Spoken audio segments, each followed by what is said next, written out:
শাকিব খান, বুবলি, শরীফুল রাজ, সাবিলা নূর, চঞ্চল চৌধুরী, মোশাররফ করিম, তারপর হচ্ছে সিয়াম আহমেদ, আফরান নিশো।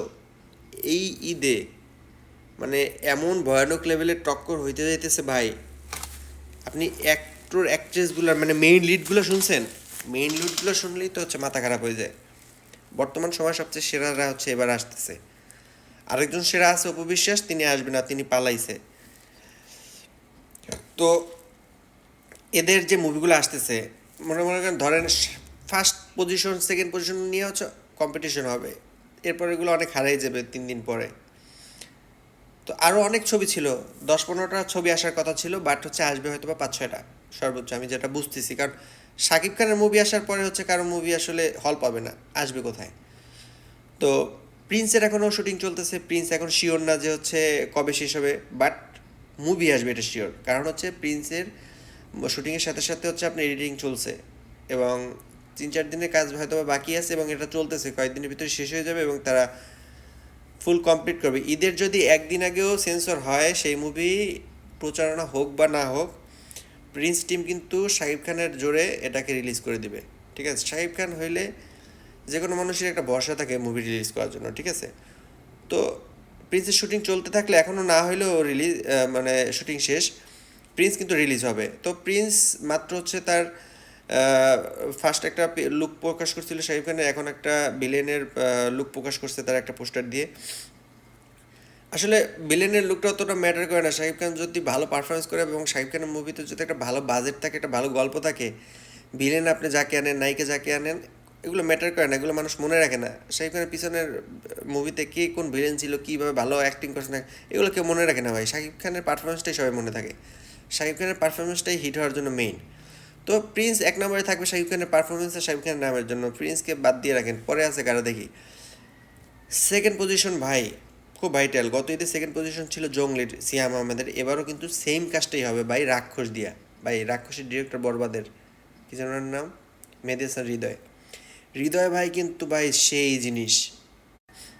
মেহেদী হাসান হৃদয় বরবাদে যা দেখাইছে, যেই ধরনের অ্যাকশন, যেই ধরনের তার কাজ, যে ডিরেকশন সেভাবে যে করে, সেগুলো যে দেখাইছে, এটা সে রাক্ষসে করবে এটা তো শিওর। কারণ রাক্ষসের যে হচ্ছে প্রোমোটার আসছিল, প্রোমোটার সে বুঝাই দিয়েছে যে বরবাদের থেকে কোনো অংশে কম হবে না রাক্ষস।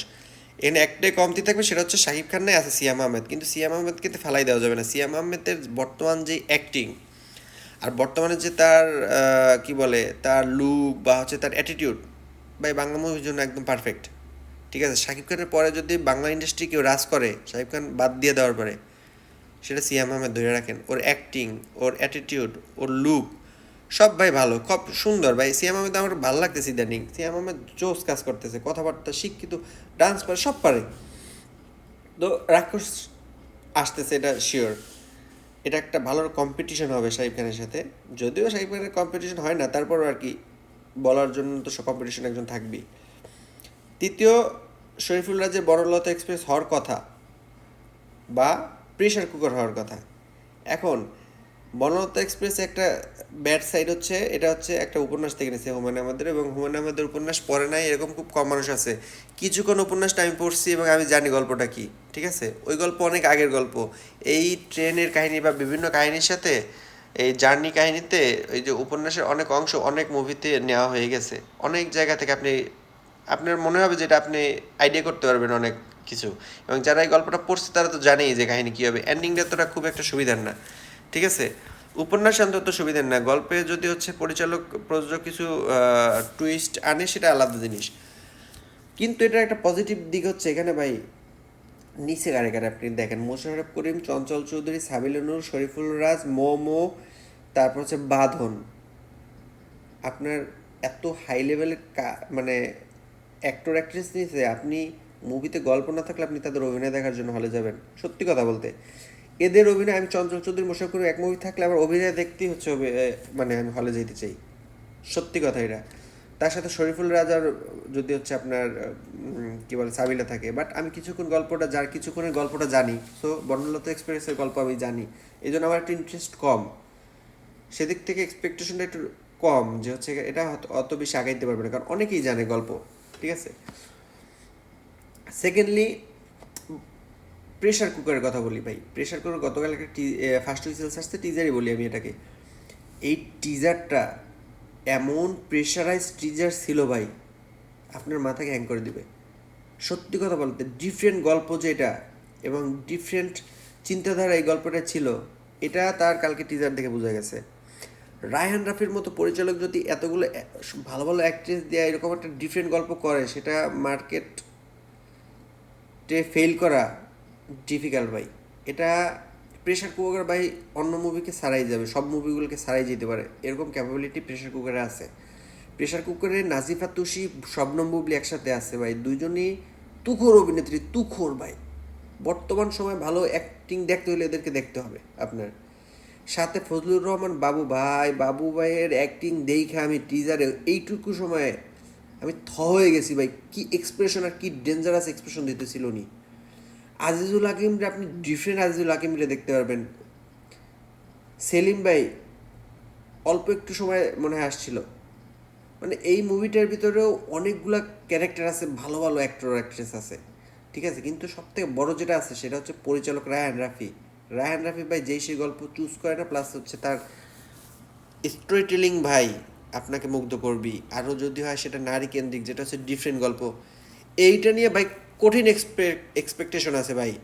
এই প্রেশার কুকার নিয়ে অনেক এক্সপেকটেশন আমার, যে এই মুভিটা এই ঈদের ডার্ক হর্স হয়ে উঠবে, ঠিক আছে। এটা মানে হচ্ছে সব মুভিকে ছাড়াইও যেতে পারে, এটাকে বলা যায় না। এটা কিন্তু একটা ক্যাপাবিলিটি রাখে এবং এটার ভবিষ্যৎ আছে এই মুভিটার। এরপরে আসে ওটা দম।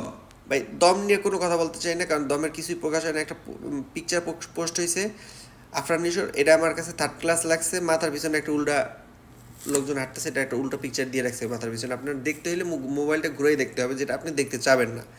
আপনি মোবাইল ঘুরাইয়ে তারপর হচ্ছে একটা কিছু দেখবেন, এটা আপনি দেখতে চাবেন না। মোবাইলটা ঘুরে ভালো লাগবে না আপনার কাছে। আর এটা আপনার ক্রিয়েটিভিটি, তারা ভাবছে অনেক ক্রিয়েটিভ, এটা ক্রিয়েটিভিটি বুঝেছে। আসলে আমার কাছে ক্রিঞ্জ লাগছে, কোনো ক্রিয়েটিভিটি হয়নি এটার ভিতরে। এর থেকে ভালো পোস্টার ডিজাইন করা যাইতো। এবং এই ধরনের পোস্টার মোশাররফ করিমের একটা দেখছি আমি আগে, এটা আমার কাছে একদম থার্ড ক্লাস লাগছে। তো এখনও টিজার ট্রেলার আসেনি, এখনও বলা যাইতেছে না যে দম কি হবে। কিন্তু এটা লোকেশন এবং গল্প নাকি অনেক ভালো, এই জন্য অনেকে এক্সপেক্ট করতে পারে, কারণ লোকেশনটা আসলে অনেক ভালো হয়েছে। মরুভূমিতে একটা মুভি করতেছে, এটা ডিফারেন্ট মুভি হবে, ভালো কিছু করার চান্স আছে। বাট এখনও কিছু বলতে পারতেছি না। 6 নম্বরে আসছে পিনিক। সত্যি কথা বলতে ভাই, বুবলি পিনিকে অভিনয় করছে দেখে আমার খুব খারাপ লাগতেছিল, কিন্তু পিনিকের ফার্স্ট পোস্টারটা আমার খুব ভালো লাগছে বুবলির, এই যে খাঁচা মাথার ভিতরে। কিন্তু এই পোস্টারটা আসার পরেও আমি এক্সপেক্টেড ছিল না এই মুভিতে ভালো কিছু করবে। কিন্তু ভাই যখন টিজারটা না ট্রেলারটা রিলিজ করলো কয়েকদিন আগে, আমি হয়ে গেছি ভাই। আমি ভাবছি আমি মালায়ালাম কোনো মুভির ট্রেলার ছাড়ছি ভাই। এমন নিখুঁত একটা ট্রেলার, এবং ট্রেলারের ভিতরে প্রত্যেকটা ক্যারেক্টার এমন এমন লুক দিছে, এবং এমন সাউন্ড ইউজ করছে, এমন গ্রাফিক্স ইউজ করছে, এমন কালার গ্রেডিং ইউজ করছে ভাই, আমি তো মাথা নষ্ট হয়ে গেছে। আমি তো এটা বুঝতেই পারতেছিলাম এটা বাংলা মুভি, এটা পুরো মালায়ালাম মুভি ফেইল ভাই।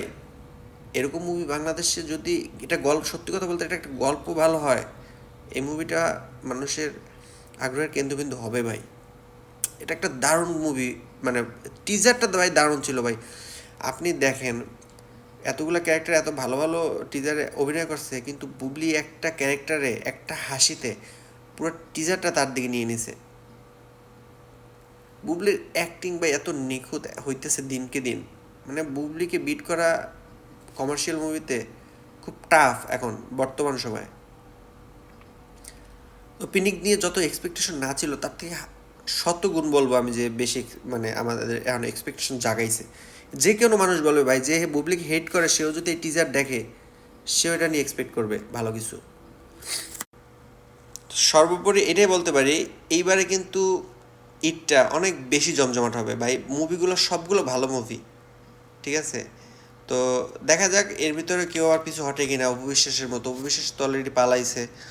সে তো মানে এমন সিচুয়েশন, বুবলির টিজার ট্রেলার আসার পরে তার পরিচালক জীবনেও মুভি ছাড়তে দিবে না। সে তার পরিচালককে, সে জীবনেও প্রযোজককে সে জীবনেও মুভি রিলিজ করতে দিবে না।